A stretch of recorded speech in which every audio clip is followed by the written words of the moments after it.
Hello friends, this is Youheum. I've been practicing minimalism for 5 years. Now I'm an extreme minimalist living without furniture. Today I will share the 4 key tools for decluttering. I will also share why surrendering and letting go allowed me to be happy with less.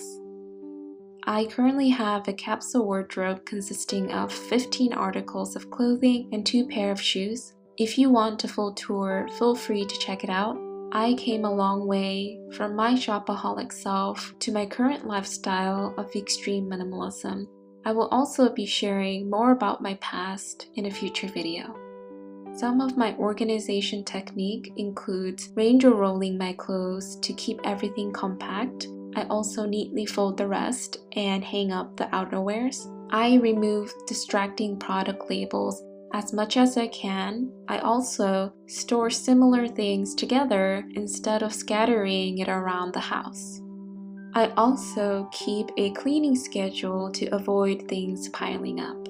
This is simply how I keep up with maintaining a simple lifestyle. I also don't believe that my approach is the best way to tackle minimalism. I fully embrace the unique unfolding of everyone in this community, and I also don't reject or deny a maximalist lifestyle with resistance. I'm simply here to share what brings me joy and happiness. So the first tool that I used in my journey was to set a clear goal for minimalism. My approach is always on doing what I can in the present moment with awareness. As long as I understand and what I want more in my life, I can be gentle with the unfolding instead of striving to reach the ultimate minimalist lifestyle. The first question I asked myself was, why do I want to be minimal in the first place? The answer for me was that I wanted more mental clarity, more focus, more emotional balance, and more wellness. Also, be sure to share with me what your goals and needs are. What do you want to manifest in your life right now? I also share resources to help you identify your goals by using vision boards and focus wheels. You can find this in my Minimalist Workbook course, and my course includes capsule wardrobe planners and step-by-step guide to emotional decluttering. The first step allowed me to build the framework of my practice. So I'm not just decluttering out of guilt, shame, or resistance. I am decluttering for the purpose of inviting more positivity into my life. The second tool is a bit similar to KonMari's gentle approach of keeping what sparks joy. For me, I decided to keep what makes life easy. I asked myself, does the benefit of using this object outweigh the maintenance, space, and initial investment? Am I going to be uncomfortable without this? And lastly, do I need this to define who I am? The key is to hold each object mindfully in my hand while asking myself these questions. So it's important to listen to your own needs with compassion. For me, my standard of comfort breaks down to quality, ease of use, and how compact it is. Also, during my decluttering process, I used apps like Buns to resell things. I am happy to support their message of sustainable and communal living through sponsorship. Buns allows us to trade goods and services locally.